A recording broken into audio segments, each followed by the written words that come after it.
comme c'est marqué dans la Mishnah. C'est marqué. Katan en bodaat. L'enfant n'a pas de da'at, n'a pas de conscience. Vegadol omed al gabav. Mais un adulte, il se tient au-dessus de lui. Alors, je vous explique ça. C'est une halakha dans les guitines. Si on veut écrire un get, un acte de divorce, il faut que celui qui l'écrit soit conscient qu'il est en train d'écrire un acte de divorce. Le problème, c'est qu'un enfant n'a pas la conscience de ce que ça veut dire divorcer. D'accord ? Mais disons, il sait écrire, cet enfant. Donc, si un adulte qui lui dit écris un dalet, écris un bet, écris un vav, écris un resh, écris un e, il sait l'enfant qu'il a écrit Déborah. Il sait écrire Déborah, ouais. Mais il ne sait pas ce que ça veut dire divorcer, parce que déjà, il n'a même pas compris ce que ça veut dire être marié. Donc, il ne comprend pas ce que c'est divorcer. D'accord ? Je parle de quelqu'un qui a dépassé les 45 ans, bien sûr. Bon.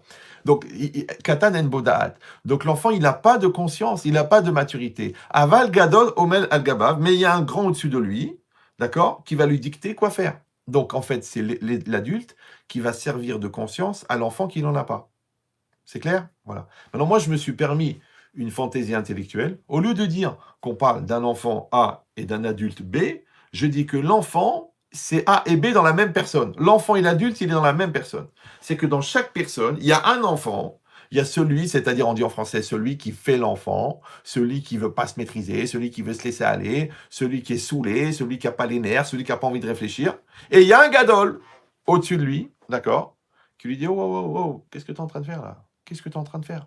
Concentre-toi, mets ta tête dedans. Tu sais que tu es diabétique, que tu manges des bonbons, tu dis des mots, tu sais que ça lui fait de la peine, tu mens, tu sais que ça va t'amener des problèmes. Maintenant, si toi, attention, tant que c'est l'adulte qui est en toi, qui va gérer l'enfant qui est en toi, il n'y a pas de problème. Mais si tu n'as pas construit l'adulte, je ne sais pas si vous me suivez, ouais, donc c'est qui va maîtriser ta vie ? L'enfant. Mais l'enfant, katanen bodaat, baba. L'enfant n'a pas de date. Donc en fait, la personne en toi, qui, entre guillemets, qui fait le rachat, qui n'a pas envie de se saouler, qui n'a pas envie d'assumer, qui n'a pas envie de s'investir, qui n'a pas envie de se donner les moyens, c'est l'enfant. Maintenant, la question, elle est, jusqu'à quel âge on peut se payer le luxe de rester un enfant ? Ben oui, parce que si tu es un enfant à cause de l'ignorance, eh ben, instruis-toi. Si tu es un enfant à cause de la maîtrise de la volonté, eh ben, fais ce qu'on appelle de la musculation existentielle. Travaille ta volonté. Travaille ta volonté, muscle ta volonté, muscle tes midotes, muscle ta détermination. Si tu n'arrives pas à aller au bout des choix, travaille pour arriver au bout des choix. Si tu n'arrives pas à synthétiser, à conceptualiser, conceptualise. Ça veut dire qu'il y a plein de manières de rendre mon moi adulte, adulte. Mais si je ne le fais pas, et je vous dis, faut pas vous vexer et vous dire, oh là, il parle de moi. Non, non, non, 90% des gens n'ont pas fait ce travail. Bah oui, parce qu'on passe notre vie à aider des gens dans le shalom baï, dans l'éducation, dans le business, dans les choix de vie. Mais pourquoi tu as besoin ? Bah parce que le gars, il n'arrive pas à le faire lui-même. Donc c'est toi qui joues le gadol pour le katan. Parce que lui, il croit que jusqu'à un certain âge, l'option katan existe. Genre, j'ai le droit de faire l'enfant. J'ai le droit de me laisser aller.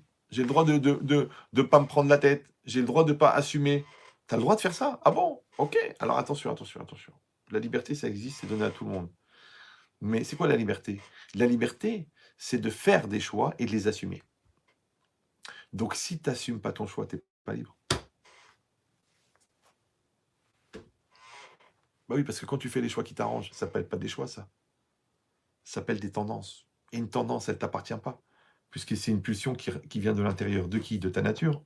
Et ta nature, c'est pas toi, parce que toi, tu n'es pas un corps, tu es une personne. Donc l'homme, il va selon ses volontés, et l'enfant, il va selon ses envies. Donc c'est très intéressant, en s'écoutant parler, parce qu'on est tous les psychiatres des autres, mais de soi-même, de dire qu'est-ce que je dis en général ? Je dis je veux pas ou j'ai pas envie ? Qu'est-ce que je dis ? Qu'est-ce que je dis ? Je veux pas manger ou j'ai pas envie de manger ? Qu'est-ce que je dis ?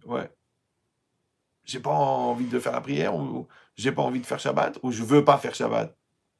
Je dis non, mais une question d'envie, c'est l'ambiance sympathique, Chabad, rigolo, allez, la boucha, la truc.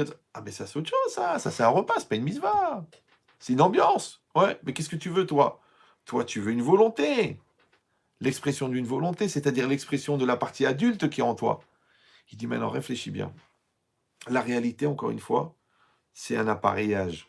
Toi, tu viens avec ton tuyau d'air comprimé. Il faut que ton tuyau d'air comprimé, il rentre dans l'appareillage pour que ça fonctionne.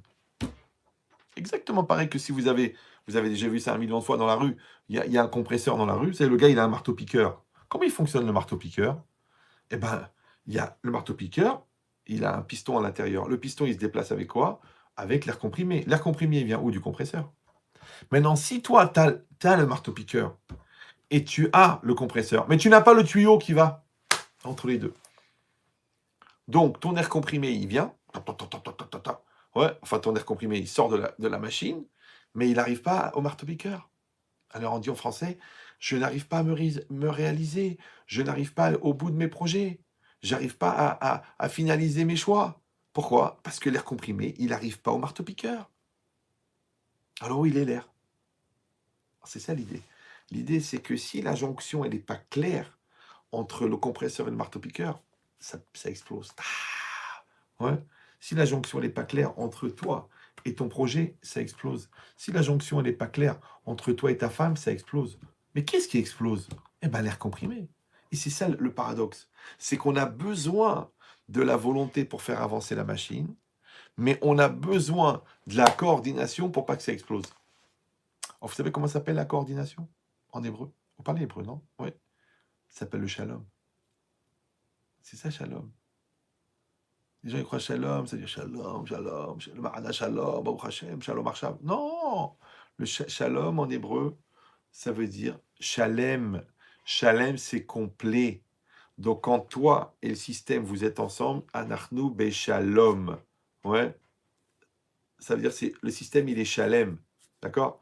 Mais si toi, tu as le compresseur, mais tu n'as pas le marteau-piqueur, ça marche pas. Si tu as l'argent, mais tu n'as pas l'opportunité du business, ça marche pas. Si tu as l'emplacement, mais tu n'as pas la permission de la mairie de construire, ça marche pas. Si tu as la fille bien, mais tu n'as pas les qualités morales pour pouvoir faire ta demande, parce que tu es un consommateur au lieu d'être un investisseur, ça marche pas. Si tu as l'enfant qui est en face de toi, mais tu veux lui imposer ce que tu voudrais être au lieu d'accepter ce qu'il est, ça marche pas. Donc à chaque fois que le compresseur, c'est-à-dire que la volonté et la réalité ne collent pas, il y a une explosion. Comment on appelle l'explosion de volonté mal orientée? Ça s'appelle la colère.